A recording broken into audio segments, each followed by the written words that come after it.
Hello guys, welcome back. This is Krishna and welcome to AI Martian. So in the last video we were talking about how a single neuron work, okay? So I'm just going beyond that and just to make it clear like what I'm going through, what I'm teaching you guys, I created a table. So I just also want to show you and I just place that table in the sheet where I already create my model and I'm putting all my codes in the same Google Colab sheet. Okay, so if you want to download it, you can simply go to the description part and you can uh, get the Google Colab sheet link over there and you can easily fetch that. So now let's go to Google Colab sheet. I just want to show you what I'm going through. So this is our Google Colab sheet where I mention all concept available we have to go through, which is available in a neural network, like what neural network I have created here. So whatever concept has been used by me here, I just want to show you each and everything with the explanation like activation and this you can say sequential dense everything like whatever has been used here like atom binary cross entropy accuracy and their subdivision also like instead of binary cross entropy what we can use instead of atom what we can use. So all the subdivisions I mentioned, okay, epoch. So these things are over there. Okay, I create a list of that all concept. So this is that list all concept available we have to go through, which is available in neural network. That is the heading I gave to this sequence. So here I already talked about neuron and their working. I talked about layer where input layer, hidden layer and output layer. I already explained these things and their working. Now I also explained about the weight and bias. Like while explaining this input layer, hidden layer and output layer, I also talked about weight and bias. So if you didn't go through my last video, please go through them. Okay, and you will aware with this. I also talked a little bit about activation function, but activation function have some subdivisions. So I have to explain each and everything. Now, today I will talk about sigmoid, but in single video, these all 5 concepts are not possible to explain. So I will create a separate video for each activation function. Means we are talking about activation function and I will create 5 videos back to back on the activation function itself, like a sigmoid, softmax, 10h, ReLU, and leaky ReLU I will create, and then I will go for loss function and so on. So in this sheet, you will get everything. So today I will talk about sigmoid specifically, okay, in this video. So let's talk about sigmoid function in this video. So I'm just creating one more heading here because sigmoid function is a part of activation function. So I'm putting 2 headings there, activation function and their first part, which is sigmoid. Okay, so activation function, subdivision. The very first one is sigmoid. Okay, so we will talk about this sigmoid in this video. Now, sigmoid have a lot of concepts. Okay, a lot of theoretical part we have to understand first of all. Like it's called subdivisions of sigmoid. Okay, I'm talking about. So first of all, I just want to show you something, and that is a picture. That picture looks something like this. See what happened when a neuron. This is a neuron. Okay, it has 2 part, summation part which is denoted by this symbol and activation part which is denoted by this symbol. So summation part is nothing but the equation of a line which is represented or denoted by z is equal to wx plus b. Okay, I already thought about it in the last video, so please go through the playlist. And this z further pass to the same neuron. This is what? This is a neuron. Okay, this is a single neuron. Okay, so this single neuron has 2 parts, summation part and activation part. Where I pick this neuron? I pick this neuron from neural network. Okay, which I have shown you. This is input layer, this is hidden layer, and this is output layer. So let's say this is my hidden layer where it has two parts. It also has two parts. This has also two parts, say activation part and sigmoid part. Okay, activation part and sigmoid part, activation part and sigmoid part. So let's say I'm talking about this neuron here. Okay, let me change the color. It is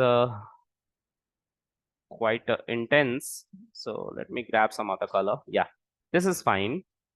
And now this neuron basically have two parts. This part is simply convert this value, which is nothing but the equation of line, and whatever value we will get from here, let's say 3.3, I'll simply convert that between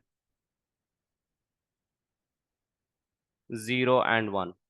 Okay, now you guys will ask me why you are doing that, means why we will convert between 0 and 1. So I would like to tell you, I will show you the demonstration of this. Okay, but just wait for 5 minutes. You will definitely get a demonstration, a live demonstration, where you can see like how data gets separated. Okay, so what happened, suppose this is a graph. Okay, in this graph we have two classes. Let's say this is the first class whose data points are scattered in this graph, something like this. Okay, and let's say I have another graph as well, which is this. Let me use some other shape.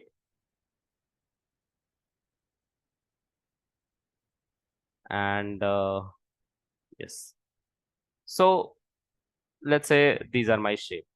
So what will happen, this is x-axis and this is y-axis. Now if I will let's say train this model, okay, and let's say this data set has only two feature. Okay, so this is x1 and this is x2. Let's say it has only two features. Okay, you can also say that this is x1 and this is x2, no problem. Okay, because using these two I'm able to plot a point on the graph. Okay, so feature generally used to represent any data point on a graph. Okay, so there are features. Now you guys will ask me, let's say we have 5 feature, 10 feature, then how can we show this? So I would say if we have 3 features, so let's say this is x1, this is x2, and this is x3. So it's a 3D shape, right? We can visualize this. Means we exist in 3D world, right? Where we have length, width, and height, and we contain some mass. So we are in 3D form. This let's say this marker, it's in 3D form. I can touch it, right? It is not drawn on a plain paper, right? I can touch it. It has some mass, it has some weight, right? So this is 3D. If I want to represent this marker in the world, okay, so I can create a x, y, z axis there, and I can represent that marker in that space. Okay, because it has length, width, and height all. Okay, but if we have, let's say, 4 dimension, okay, let's say we have 4 dimensions, so that is tends to impossible to draw. We cannot visualize that, we cannot draw them, we cannot see them. So in that case we start assuming like 4 dimension looks something like this and that and all, right?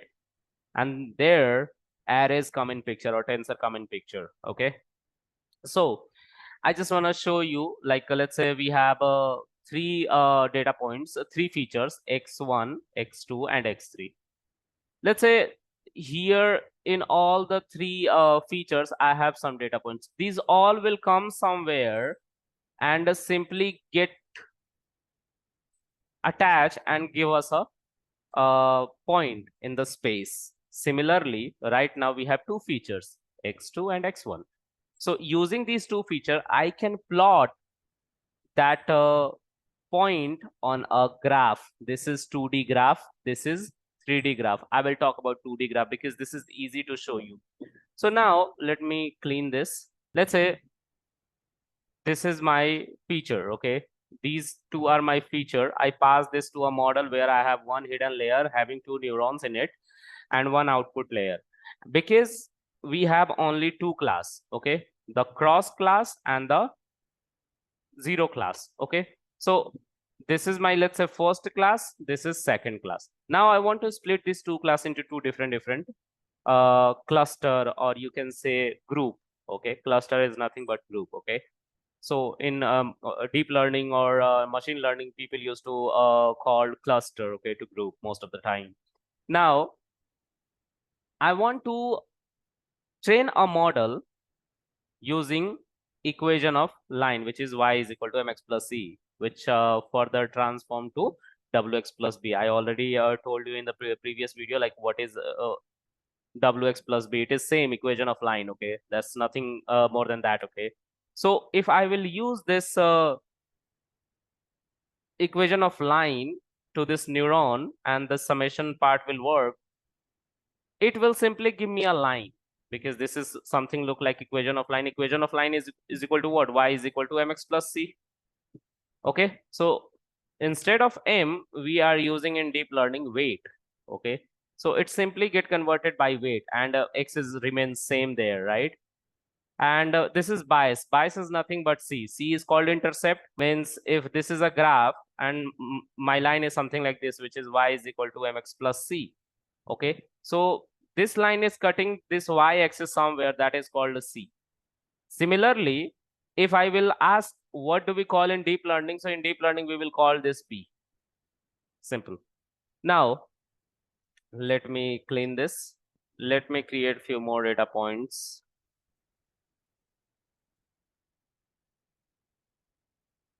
This is x, this is x, this is x. So now if I have, let's say, this part only, so what happened in that case? So in that case we will get simple line, okay? A line, equation of line. If I will draw, let's say, one line to split the two classes into two part, okay? So see, we are getting two misclassified value. Means this blue circle we are getting in separate group, and this green cross we are getting in separate class, but there are two misclassified value in the blue circle and one misclassified in a green cross, okay? So this is misclassified value, but as we implement activation function on this straight line which I have drawn here, like this one I'm talking.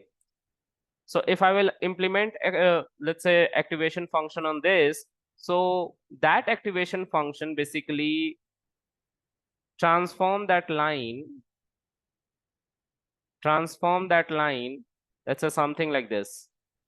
Let's say something like this, something like this. And we will get all the separated value in two different parts. See, this is the bluish part, bluish circle we are getting in first, let's say, cluster, and green cross we are getting in different cluster, okay? So these activation function basically help to learn, important point, help to learn complex pattern of the data set. Means whatever complex pattern we have in our data set, this type of pattern I'm talking, where there is nothing like segmented, there the data points anywhere scattered on the graph, okay? So to classify this data set into two different classes, or let's say n number of different classes maybe we have, so for that we use activation function. Now why I'm using sigmoid function? Sigmoid function basically work well, keep this thing in mind, work well when we have two class, only. Okay, so whenever you see two classes in any data set and people will ask you to implement train a model with neural network, so in that case you will use sigmoid function in the activation, so that will give you best result. Okay, it is basically follow the footprint of logistic regression. Logistic regression. Okay, now I just want to show you like what are the use of this, means what it also do. So it simply transform all the value of z, all the value of z, let's say z value is here 3.3. so this sigmoid function using the equation which is this P1. Now you guys will ask me what is P. I didn't explain it previously because previously it was not required, but now it is important to explain what is P, but I will let you know. Just wait for some time.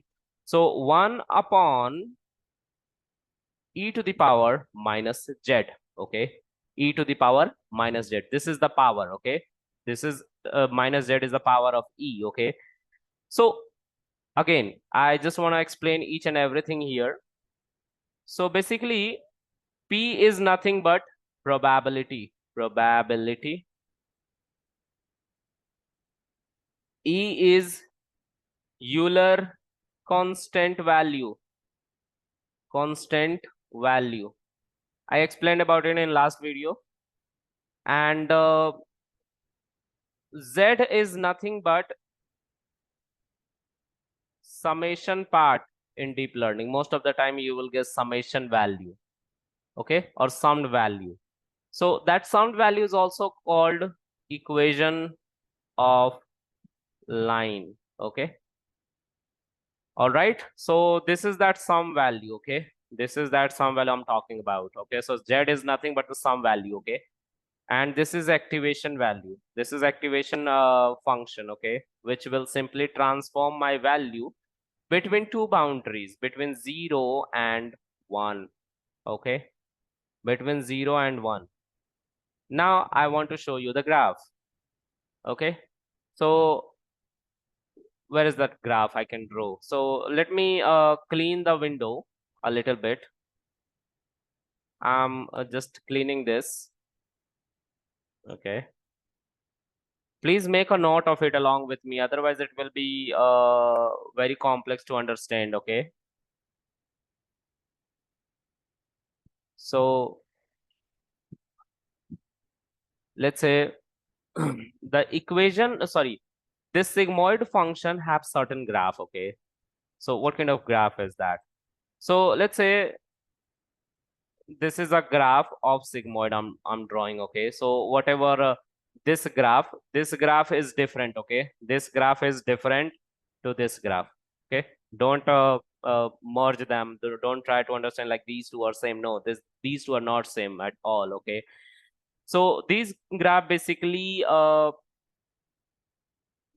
lie between or range from 0 to 1. Okay, what does that mean? So whatever sigmoid function create a graph which looks something like this. It is also called S-shape curve or graph. Okay. So here we have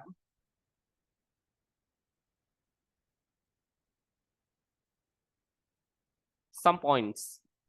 This is 0.5. What is that? That is the mid value of 0 and 1. Okay.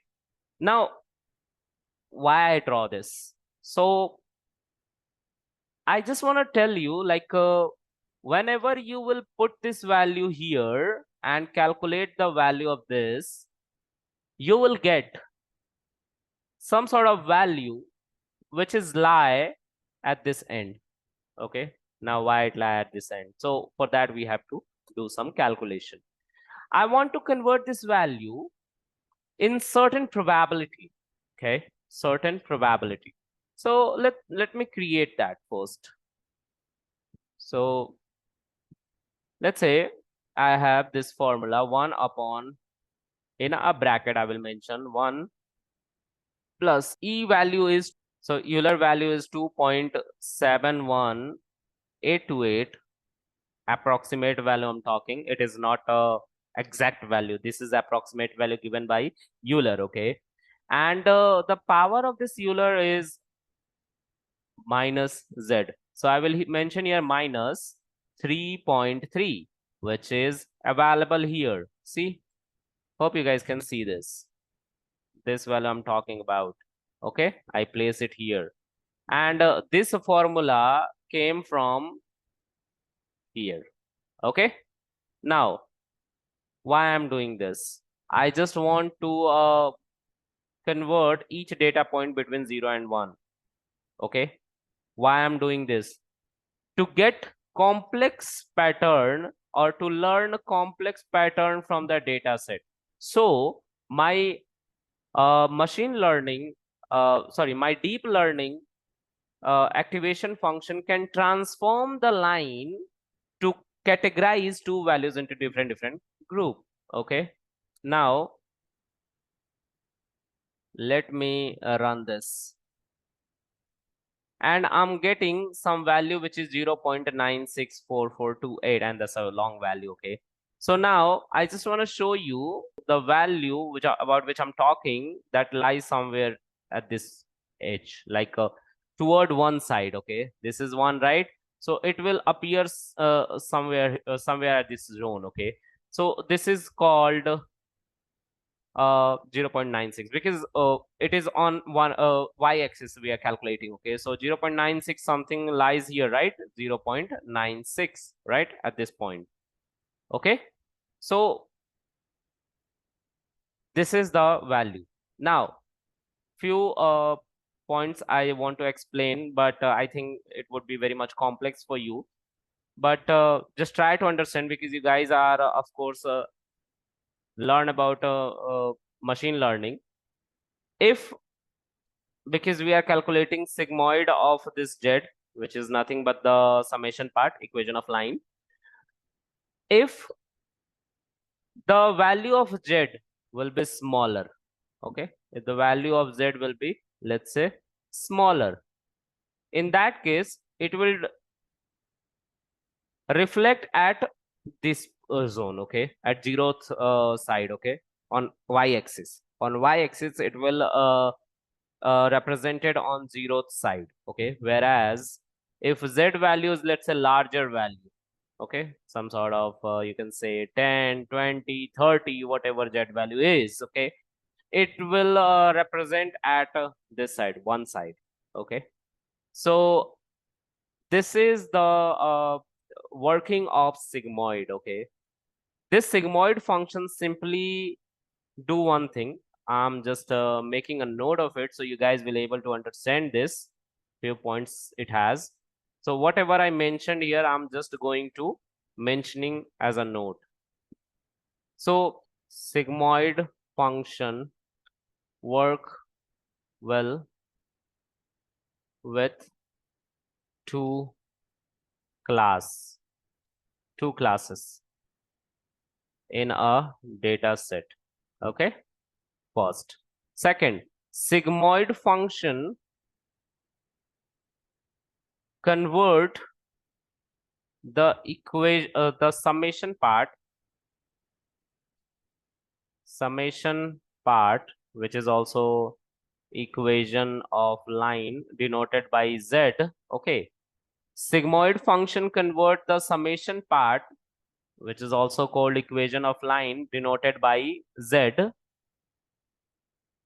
denoted by small z. Okay, small z, a, between 0 and 1. Okay, at hidden layer, sigmoid function is used to get complex pattern from the data to classify the data points. Okay,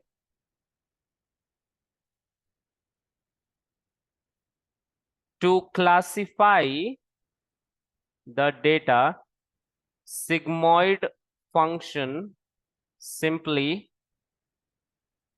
transform or change the equation of line in non-linear fashion. Now, straight line is a linear fashion, curved line is a non-linear fashion, okay? It's simple. See, this is a graph, XY graph, okay? This is a straight line. This is called linear fashion line. Fashion line, you can say, okay? But if I will transform this line something like this is called non-linear fashion. Simple. Okay. So activation function simply transform the line as per our data to classify the data into two parts. It's simply a non-linear fashion, which is just happened because of activation function, which is sigmoid. Okay. If you are using at hidden layer.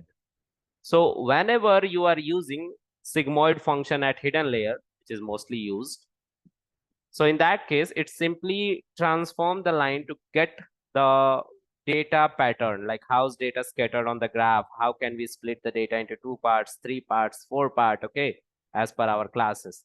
So it simply help us to get that pattern. All right. Now there is one important concept left, which I have told you in this theory, probability. So very important, sigmoid function help us to calculate the probability at output layer. Output layer when we have two class in a data set. Okay. Most important,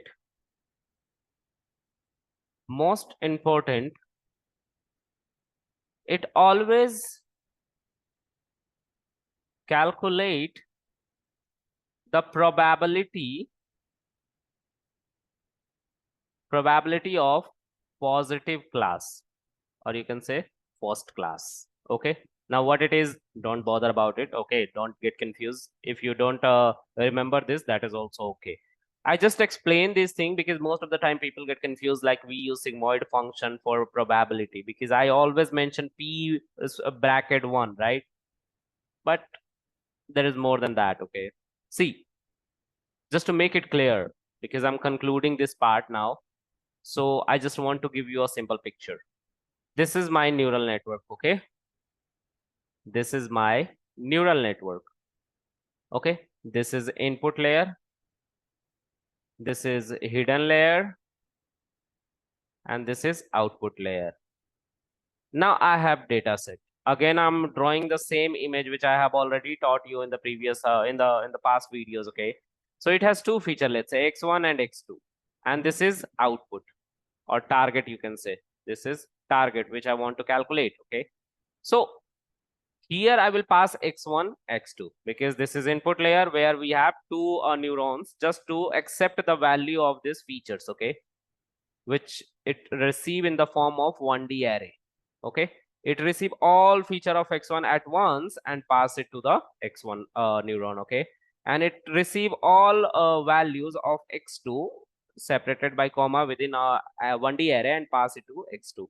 Now it further pass to this hidden layer. Now in this hidden layer, we use sigmoid function only, but there I'm representing this sigmoid function using sigma. Okay, when I'm using this using sigma, this is only to get the non-linearity of that summation part. Okay, now what is non-linearity?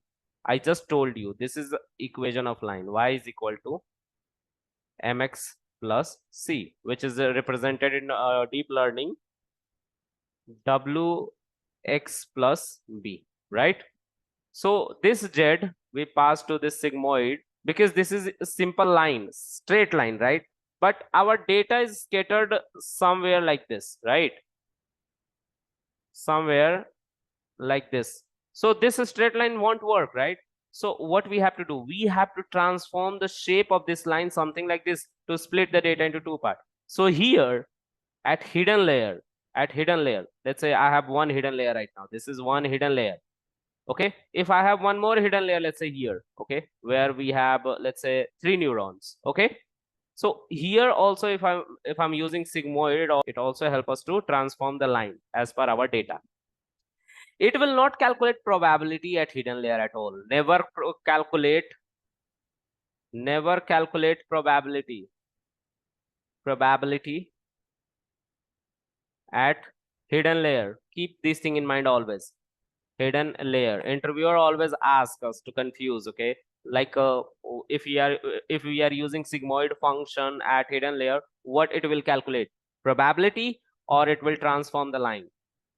So you have to say it will simply transform the line, means find non-linearity. Find non-linearity means it's try to grab the pattern, like how our data set scattered on a graph, how we can change the shape of line so we can get all the classes separately. It simply help us to get that at hidden layer. But at output layer, let's say we have two classes in this 0 1 0 1, something like this. Okay, or let's say I have apple, okay, and banana.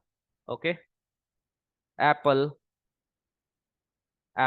So if I will ask you how many classes are there, so you guys will say two classes, apple and banana. Okay, so here I will simply transform this data in one hot encoding. I already taught you like what is one hot encoding, why do we do this in this series. So please go through from the start so you guys will get it. So I will convert them into number because machine learning, deep learning understand number. They don't understand categorical value. I already explained this in a single video. Okay, so please go through that one hot encoding video I'm talking about. So when this data pass here, okay, means when we ask any kind of prediction, like let's say I'm giving feature x1 and x2, let's say my model get trained. Okay, this is a trained model, let's say for now this is trained. Okay, so I have two feature, let's say x1 and x2. I'm passing x1 here and x2 here. It is going through the neurons, and at output layer, sigmoid function again used by neural network, okay, to get probability.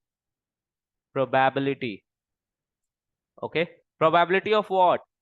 Whether these feature belong to apple or banana. Okay, so if it belongs to apple, the probability of apple should be high and banana probability should be low. Now the question is, what is the probability range? So I will say probability range is also 0 from 0 to 1. Now why it is from 0 to 1? Because in machine learning, deep learning, whenever we used to represent, let's say 0%, okay, probability always calculate in percent. 100% I'm sure, 30% I'm sure that today it will rain, 100% I'm sure that tomorrow it will be a sunny day, right? So such kind of a thing we talked about in percentage, in probabilities. Okay, so in machine learning or deep learning, 0 means 0% and 1 means 100%. Okay, means if somebody will show you something like this, what is this? So I will say 30%. Okay, so this at this output layer, the sigmoid function will calculate the probability where this feature belongs to apple or banana. So how it will answer? It will simply answer the positive class probability. So at output layer, it simply return the probability of two classes. Okay, so let's say apple probability is 90%, 0.9. Okay, 0.9 is the apple probability, and banana probability is 0.1. So if you will add them, you will get 1. So now what happened in this case? In this case, thus a feature which I'm passing to get the output, because my model has been trained already and I'm just testing passing two features. Okay, passing two feature to get whether it is a apple or banana. It is simply saying Apple, because Apple probability is high. Now, this is the difference, okay? At hidden layer, sigmoid calculate whether this curve is fine or not. Means this straight line transform into this curve line just to split the data into two parts. At hidden layer, sigmoid function is working like this. But at output layer, it is simply calculate the probability of each class, okay? But hold on, this is not true 100% at output layer. It simply calculates the probability of positive class probability. Because see, whenever we have two classes, then only we use sigmoid function to get the output, okay? So sigmoid function has some policy. It always give us the probability of positive class. Now what is positive class, what is negative class? So it totally depends, okay? It totally depends on the data set, like what which one is positive and which one is negative, but it will give you one class only, okay? One class probability. So I will tell you about it. It is a different concept I'm going, okay? So I don't want to explain this. I just want to tell you the difference. What is a sigmoid function work at hidden layer and what is sigmoid function work at output layer? So at output layer, it calculates probability. At hidden layer, it simply uh, try to grab the pattern, like how our data is scattered on the graph and how can we simply categorize the data into two different classes. So this is all about this concept. Now I want to show you a visual representation. As I told you, like I will show you some visual. So a neural network playground is a website, okay, which help us to see these things visually, okay? So a neural network playground, I'm opening this. See, this is something look like a kind of neural network where we have epoch, learning rate, activation function, regularization. I didn't tell you, but that's mentioned in our sheet. This is our sheet, right? So regularization, I already mentioned these, okay? Epoch, I mentioned a lot of things there, right? So see, I'm getting here sigmoid. This is nothing but at hidden layer, okay? And at output layer as well. So we have two classes. See, blue dots and orange dots. So these are two classes. Now at hidden layer, this is my hidden layer. This is my input layer. See, feature, it is mentioned here. Feature, right? So this is feature, which is x1 and x2, which I have shown you. So if I will run this, okay, if I will run this, so if I'll click here, it will simply try to calculate or split the data into two parts, because here we have two classes, right? See, if I will keep my cursor on this neuron, it is simply a line, a straight line, right? See, it is a straight line. It's simply drawing something like this. If I will keep my cursor here, it will reflect something like this. It is also a straight line, right? It is also a straight line. But sigmoid function, when we implement sigmoid function, this line get transformed, bent, okay? I will show you. Let me run this epoch. So see, here it is also calculating loss, okay? Right now I have 50-50 loss, but see, there's some transformation start happening. See, the line is just transforming itself, all right? So see, now my loss is also going down. See the output, the loss is also going down, all right? Loss, training loss is 4% and testing loss is 8%. Now let me stop it. So don't bother about this epoch and this learning rate. I'm not talking about these at all, not now, okay? Classification, we are talking about classification because there are two classes, orange classes and blue classes. And see, all neurons come together. See, all neurons, which was straight line initially, has been bent by activation function, and that was sigmoid, okay? So that sigmoid basically changed the line. When see, this is our line, okay? When I'm putting my cursor on this, some sort of a different color we are getting here, right? So that line basically bent by sigmoid function, according to our data to classify them. All right, and this is my output. Okay, and this is second hidden layer where we have two neurons. Okay, see, we have two neurons. See, so it helps us to get the categorized value. So we have one output layer, two features, and two hidden layer. See, so this is all about the sigmoid function. We will also come here and we will do a lot of things. So don't worry, don't get bothered at all. And please also go through this. I will paste the link of this playground so you guys can also do some experiment by changing these values, like sometime use 10h. Okay, I know you guys didn't know about it now, but if you will not do your practice, how will you understand? See, in 89 epoch, 10h is doing much well. Okay, in 89 epoch. Now what is epoch? See, for now, if epoch counting is lower and we are getting our categorized value, means we are getting our classes in different clusters or category, so that is a good model. Epoch should be low always. But when I was using sigmoid, the epoch was like 1400, then it was able to categorize my data into two parts. It took 1400 epochs. Okay, see, it's still going on, right? So epoch should be low. If I'm using 10h, 10h is transforming my line very fast. Okay, and I'm getting categorized value. See, it took 1366 epoch to classify my these two classes. To categorize these two classes, it took 1300 epoch, which is very much.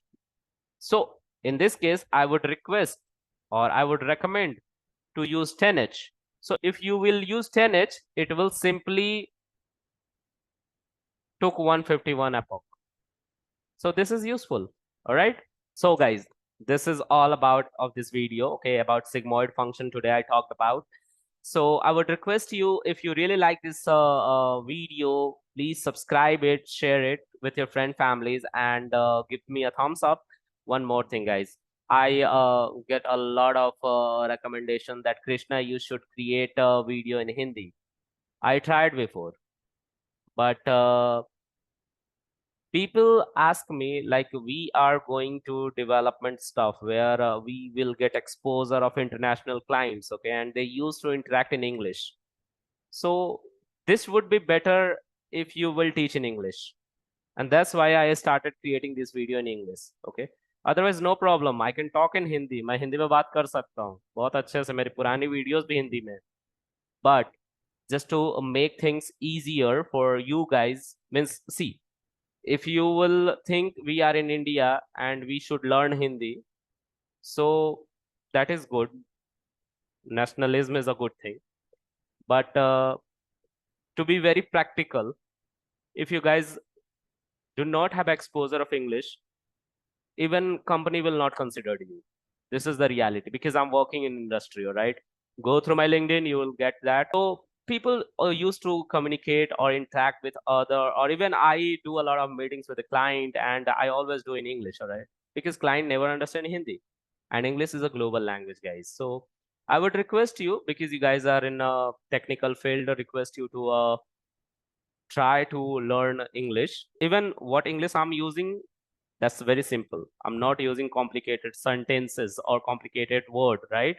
So please go through this video. You will definitely get exposure of everything, because I know what kind of problem people face in industry when they are not able to. They know about the concept, but they are not able to deliver their content in front of interviewer. Then in that case, he feel guilt. All right.